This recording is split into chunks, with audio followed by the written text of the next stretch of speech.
Israel Adesanya is set to defend the middleweight title at UFC 276, and there's a lot of talk, a lot of buzz, a lot of headlines about everything that these guys said during the press conferences, about their weigh-ins, everything to do with UFC 276 coverage, except for one statement from Israel Adesanya. We know that the mainstream media loves to listen to people virtue signal. They love to listen for any statement here or there, any political thing that they could take and they could run with.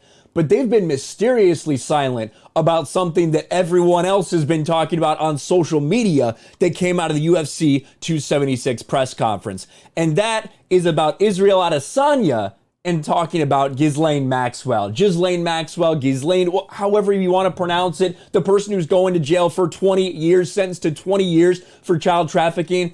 But supposedly we don't know who any of the actual perpetrators were. Isn't that interesting? Well, Adesanya had something to say about that. Listen to this.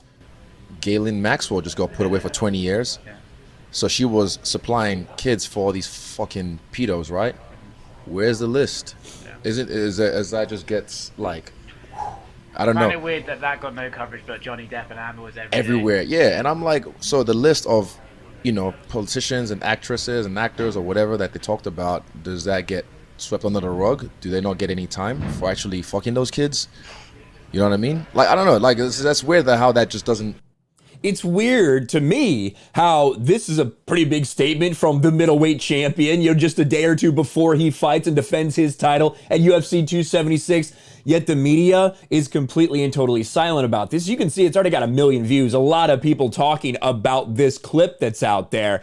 But if I go to the headlines, I see nothing about it. I've searched all through ESPN's entire, basically all of their headlines, all of their articles about Israel Adesanya, about what's going down in MMA. Nothing about this. You can go everywhere else. You can just do a search of news. And I went 3, 4, 5, 6 pages, have not found anything yet. Isn't it weird that the mainstream media, who, if Israel Adesanya had gone out there and be like, Black Lives Matter, fuck Donald Trump, whatever, if he had given some sort of statement that they agree with, some narrative that they wanted to run with, it would be everywhere. But when it's something that doesn't align with that, when maybe it's something that they themselves want to make sure stays covered up, then they are quiet as can be. Interesting, this statement from Israel Adesanya and the media's response. Let me know what you think about this in the comments below. Smash a like button, subscribe to the channel, ring the bell for notifications, share this video out there, and I'll talk to you later.